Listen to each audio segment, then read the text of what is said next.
राधा श्री राधा श्री राधा श्री राधा श्री राधा श्री राधा श्री राधा श्री राधा श्री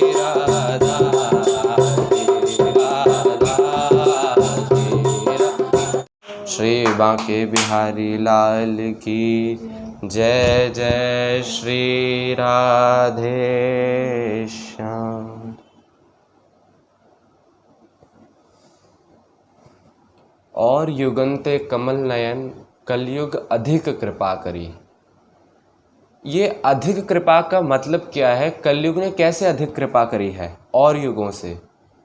तो बात बस इतनी सी समझ में आती है कि और युग में और कलयुग में बस इतना सा फर्क है कि और युगों में तो हमें संतों के पास जाना पड़ता था, लेकिन कलयुग में संत खुद हमारे पास चल के आ जाते हैं।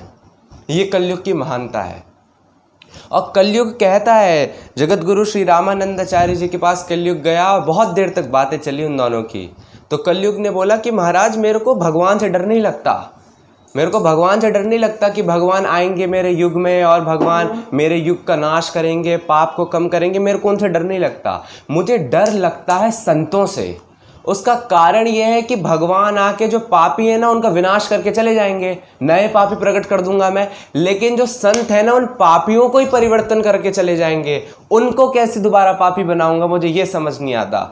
इसलिए हे गुरुदेव, उनका अपना गुरु बनाया था कलयुग ने, उनको शिष्य बनने गया था। बोला कि मेरे को भगवान से डर नहीं लगता, मेरे को डर लगता है संतों से। मैं जब गया सबसे पहले तो राजा परीक्षित के सामने मैंने सर नवाया, क्योंकि मुझे पता था कि जब अगर मैंने भक्त परीक्षित को अपनी तरफ ले लिया तभी मैं इस कलयुग का राज्य इस धरती पर स्थापित कर सकता हूँ।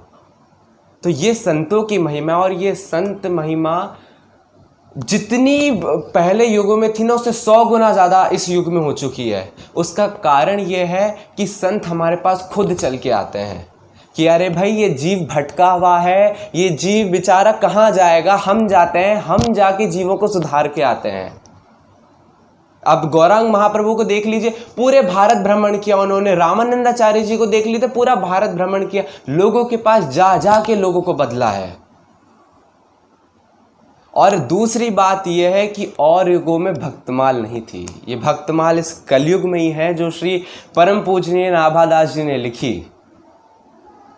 आज का दिन हमारे लिए बहुत ही प्रसन्नता का दिन है, क्योंकि आज ही के दिन एक अद्वितीय महापुरुष, एक अलौकिक विभूति, परम पूजनीय भाई जी श्री हनुमान प्रसाद जी पोद्दार का जन्म हुआ था।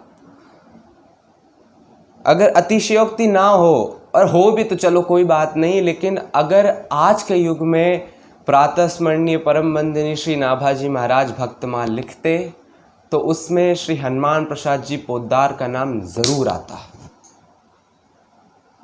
कभी कभार तो ऐसा लगता है ये साक्षात श्री कृष्ण का और श्री चैतन्य महाप्रभु का अवतार ही हो गया है।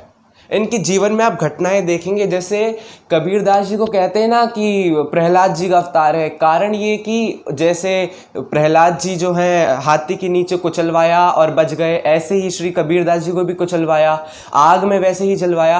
वैसी ही घटना जो भगवान कृष्ण ने करी अपने जीवन में, जो चैतन्य महाप्रभु ने करी अपने जीवन में, वही घटना, वही भाव श्री हनुमान प्रसाद जी पोद्दार में था। महाराज क्या कहें इन संत के बारे में। ऐसी देखिए, संत तो बहुत हुए हैं, वृंदावन रस भी बहुत लोगों ने पिया है, वृंदावन में आ के बहुत पिया है।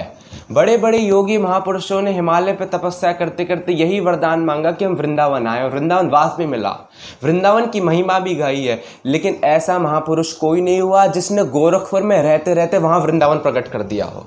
और ठाकुर खुद कह रहा है वृंदावन में रहने वाले लोगों से कि अरे भाई तुम वृंदावन में क्या कर रहे हो, मैं तो वृंदावन तो वहां प्रकट हो चुका है, तुम यहाँ क्या कर रहे हो, मैं तो खुद वहां जाता हूं। एक बार राधाष्टमी का उत्सव बहुत धूमधाम से बनता है गोरखपुर में, गीता वाटिका में। तो श्री रंगनाथ जी का मंदिर है, यहाँ पे रंग जी का मंदिर है वृंदावन में। तो एक संत वहाँ पे रहते थे, तो राधाष्टमी की तैयारी कर रहे थे। तो ठाकुर जी आए और बोला कि भाई तुम ये क्या कर रहे हो? तो बोला जय जय मैं तो तैयारी कर रहा हूँ राधाष्टमी की। तो बोले तुम यहाँ तैयारी कर रहे हो, यहाँ तैयारी करके होगा क्या? मैं तो खुद चला जाता हूँ राधा रानी को लेके गीता वाटिका, तुम यहाँ पे किसकी पूजा करोगे भाई? मैं तो खुद वहां होता हूँ। अरे तुम्हें अगर राधाष्टमी का असली आनंद उठाना है, राधाष्टमी मनानी है, तो वहां जाओ पोद्दार जी के पास, यहाँ क्या कर रहे हो? वृंदावन में आके वृंदावन की महिमा तो बहुत संतों ने गाई है, लेकिन वृंदावन को प्रकट करना कहीं और कहां? गोरखपुर है साहब, नेपाल की बॉर्डर से जुड़ा हुआ है। इतनी दूर वृंदावन को प्रकट करना वो सिर्फ भाई जी से ही संभव था। ऐसे महापुरुष और इतनी ऊंची स्थिति, इतनी ऊंची स्थिति, ये एक ऐसे महापुरुष जिनकी पॉकेट में भगवान रहते थे, पॉकेट में, जब चाहे बाहर निकाल के भगवान के दर्शन करवा दे। एक बार की बात है, गीता वाटिका में, अब क्योंकि भाई जी कल्याण के संपादक थे, आदि संपादक, तो गीता प्रेस गोरखपुर जैसी बड़ी संस्था को संभालना अपने आप में ही बहुत बड़ी बात है, और उसके ऊपर भी संपादन का कार्य करना। एक एक किताब को पढ़ते थे, प्रूफ रीडिंग जिसे कहते हैं ना, कि कहीं कोई गलती तो नहीं है। तो वहाँ पे गोरखपुर में ना गीता वाटिका में एक और सज्जन आते थे, और काफ़ी देखने में गुदगुदे से थे, अच्छा खासा उनका मुंह भरा भरा सा था, तो सब उन्हें नंद बाबा कहते थे प्रेम से। अब उनका नाम नंद बाबा ही पड़ गया। तो एक बार क्या हुआ, वो आए भाई जी को प्रणाम करने, और भाई जी प्रूफ रीडिंग कर रहे थे, कल्याण मासिका पत्र की प्रूफ रीडिंग कर रहे थे कि कुछ गलती तो नहीं है। तो वो आए, भाई जी को प्रणाम किया, तो भाई जी ने बोला कि आपको सब यहाँ पे नंद बाबा कहते हैं, आपको कभी बाल कृष्ण के दर्शन हुए हैं? तो बोले कि नहीं, बाल कृष्ण के तो नहीं हुए। बोले अच्छा ठीक है, बैठ जाओ, अभी हो जाएंगे। तो वो बैठ गए। अब आधा घंटा वो अपना काम करने में लग गए। फिर भाई जी ने पूछा कि दर्शन हो गए? तो उन्होंने बोला नहीं भाई, दर्शन तो नहीं हुए। अल्लाह बोले ठीक है, बैठे रहो, कोई बात नहीं। फिर वो अपना काम करने लग गए, लिखने लग गए। फिर आधे घंटे बाद पूछा कि दर्शन हो गए? बोले नहीं, दर्शन तो नहीं हुए। अरे भाई, फिर आधा घंटा हुआ, वो अपना काम करने लग गए। तीसरी बार फिर पूछा कि दर्शन हो गए? बोला अभी भी दर्शन नहीं हुए। बोला अब बैठे रहो, अब होंगे तुम्हें दर्शन। और चौथी बार पूछा ही नहीं, सिर्फ भाई जी ने लिखते लिखते उनकी तरफ देखा हल्का सा, और देखा, और जैसे ही आंखें मिली उन दोनों की, वहां से भाई जी जैसे यहाँ बैठे हुए हैं और वहां पे थोड़ी दूर पे वो बैठे हुए हैं, तो यहां से बाल कृष्ण घुटने चलते चलते चलते चलते आए। जैसे ही भाई जी और उनके बीच में बाल कृष्ण आए, वैसे ही सर उठा के उन्होंने नंद बाबा को देखा, हल्का सा मुस्कुरा के वहां से निकल गए। पछाड़ मार के साहब वो गिर पड़े कि ऐसे महापुरुष, कुछ किया उन्होंने, सिर्फ मुंह से बोला कि तुझे दर्शन हो जाएंगे, 1 घंटे के अंदर दर्शन करवा दिए साहब। 1 घंटे के अंदर इतना सस्ता सौदा कौन सा संत करवाएगा? ये ऐसे ही लोग होते हैं, ऐसे ही संत होते हैं जिनकी जेब में ठाकुर पड़ा होता है, और जिनकी महिमा हम समझ नहीं पाते। वो इस धराधाम में आके अपना काम करके निकल जाते हैं, और हम ऐसे के ऐसे ही बैठे रहते हैं। और बात सिर्फ ये नहीं है कि वो एक सिर्फ भक्ति का ही कार्य करते थे कि हिमालय में जाके तपस्या, ये सब उन्होंने कुछ नहीं किया। ये उससे भी ज्यादा कमाल की बात है, गृहस्थ में रह के उसके साथ साथ स्वतंत्रता संग्राम में भागीदारी, महात्मा गांधी के साथ ना जाने कितने उन्होंने कार्य किए हैं, उसके साथ गीता प्रेस जैसी संस्था को संभालना, उसके ऊपर से गृहस्थ, साहब सब कुछ करते थे, सब कुछ, लेकिन अंदर की स्थिति कोई नहीं जानता था। यही संत का स्वभाव होता है। क्यों कलयुग में संतों की ज्यादा महिमा है? क्योंकि संत कौन से वेश में आ जाए पता ही नहीं चलेगा।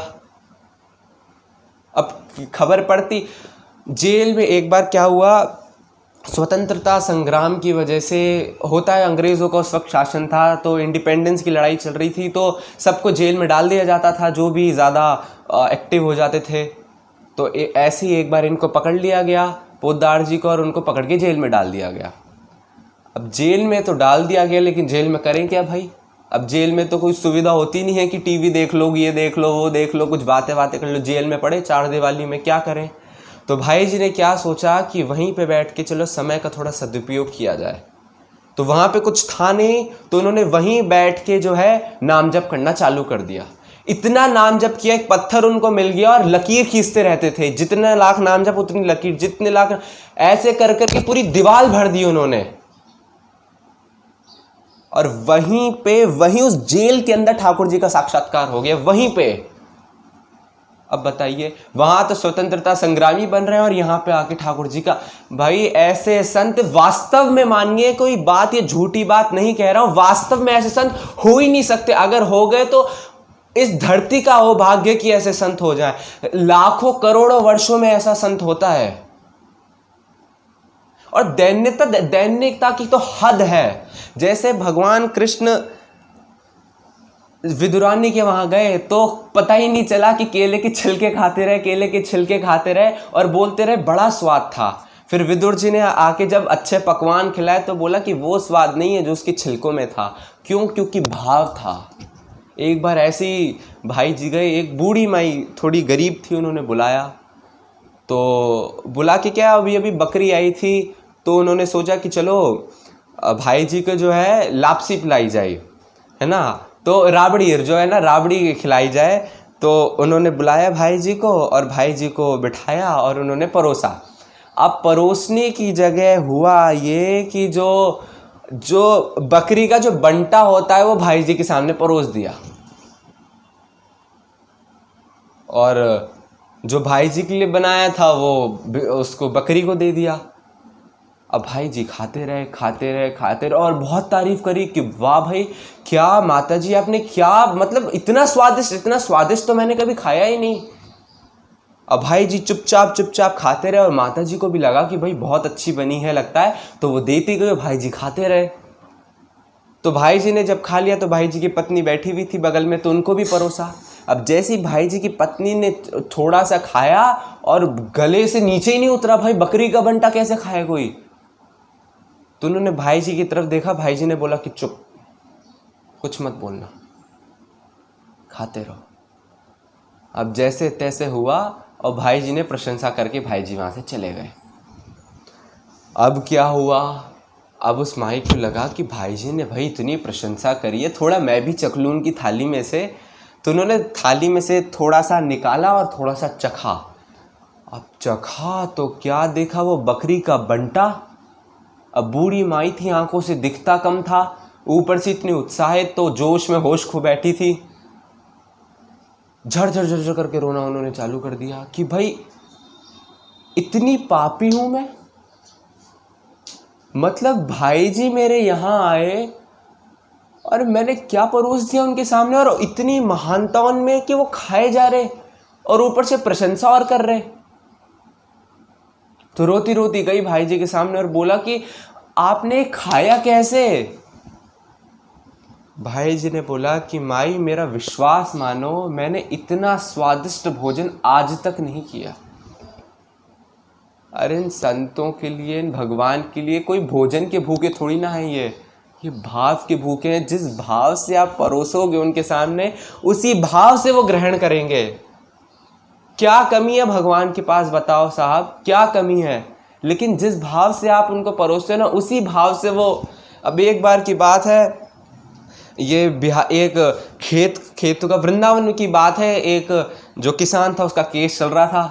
तो खेत के लिए कि खेत को मतलब उसमें था कि डाउटफुल केस था वो, कि खेत उसका नहीं है। तो उसने बिहारी जी को वहीं से पुकारा और बोला कि भाई मैं आपको 11 रुपये का भोग चढ़ाऊंगा, मेरा ये केस निपटा दो।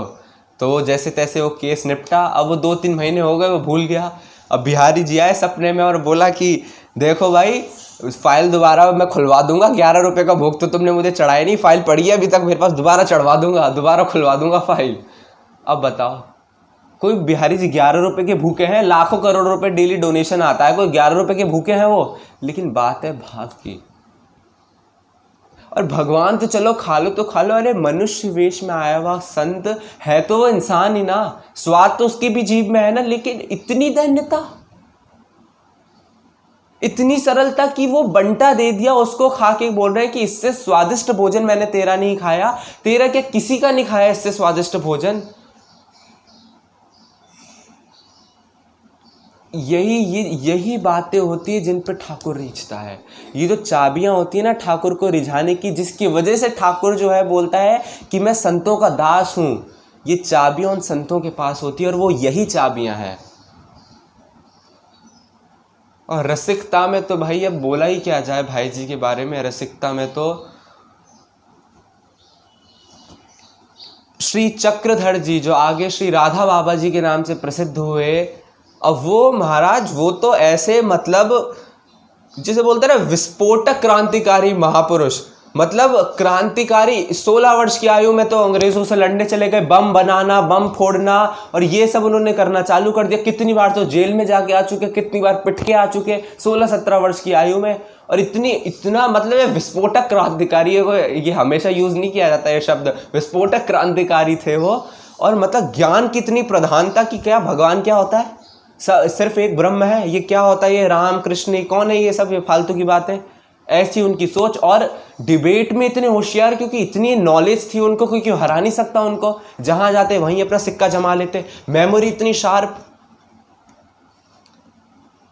अब क्या हुआ, तो वो सेठ जी के पास गए, सेठ जी श्री जय दयाल जी गोविंद का, जिन्होंने गीता प्रेस को संस्थापना, फाउंडर जो है गीता प्रेस के, उनके पास वो गए। अब सेठ जी से शास्त्रार्थ कर रहे हैं, तो सेठ जी समझ गए कि भाई ये तो भाई जी के संभलेंगे, हमारे तो नहीं संभल सकते ये। तो उन्होंने बोला कि देखो भाई, गीता गोरखपुर जाओ, तुम गीता भवन जाओ, गीता वाटिका जाओ, और वहाँ पे तुम्हें भाई जी मिलेंगे, उनसे जाके बात करना। अब बोले गए, बोले देखता हूँ भाई जी को भी। तो गए चक्रधर जी, वहाँ पे राधा बाबा गए और भाई जी के सामने आके वो खड़े हुए। अब उनका जो वेश था ना, वो सन्यासी का वेश था और भाई जी थे गृहस्थ। तो उन्होंने मर्यादा के तौर पे भाई जी ने क्या किया कि जो अंगूठा होता है ना, उस अंगूठे को स्पर्श किया प्रणाम करने के लिए। और जैसे अंगूठा स्पर्श हुआ, वैसे ही क्या तो ब्रह्म और क्या तो ज्ञान, सब तो धरा का धरा रह गया। और वो जो राधा भाव होता है ना, जो प्रेम का भाव होता है, जो वृंदावन रस होता है, वो प्रकट हो गया। और वो समझ गए कि ये कोई साधारण महापुरुष नहीं है। कुछ दिन बाद की बात हुई, अब राधा बाबा के मन में आया कि भाई वृंदावन जाऊं। अब जितने भी जो संत हैं ना, सब वृंदावन आना बहुत पसंद करते हैं, जो भी रसिक संत हैं। तो उन्होंने भाई जी के पास गए, बोला कि मैं वृंदावन जाऊंगा। तो भाई जी ने बोला वृंदावन जाके आप क्या करेंगे? बोला नहीं मैं तो जाऊंगा। तो भाई जी ने बोला कि अच्छा देखते हैं आप कैसे जाते हैं, मैं भी देखता हूं। तो वो भाई आए तो क्रांतिकारी तो था ही, उनका चढ़ गया जोश। उन्होंने बोला कि आपको क्या लगता है कि आप जब तक टिकट नहीं करवाओगे मैं जा नहीं सकता, मैं पैदल चला जाऊंगा। अरे मैं कि आपके क्या भरोसे हूं, मैं पैदल चला जाऊंगा मैं। भाई जी ने बोला कि भाई देखते हैं कि आप इस दिल्ली को भी पार कर पाते हैं कि नहीं। बोला ठीक है देखते हैं, कल देखते हैं, मैं कल ही आऊँगा।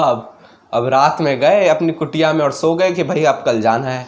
रात में सोए तो भगवान कृष्ण प्रकट हो गए सामने और बोले कि बाबा क्या हुआ, वृंदावन आना है? बोला हाँ। बोला क्यों आना है? बोले आप वहाँ पे इसलिए आना है। बोला अच्छा मेरे लिए आना है? बोला हाँ। बोले बाबा मैं तो खुद पोद्दार जी के पास बैठा हूँ, तुम वहाँ आके क्या करोगे? अरे वृंदावन और मुझे तो पोद्दार जी ने अपने कब्जे में कर रखा है, तुम वहाँ आके क्या करोगे?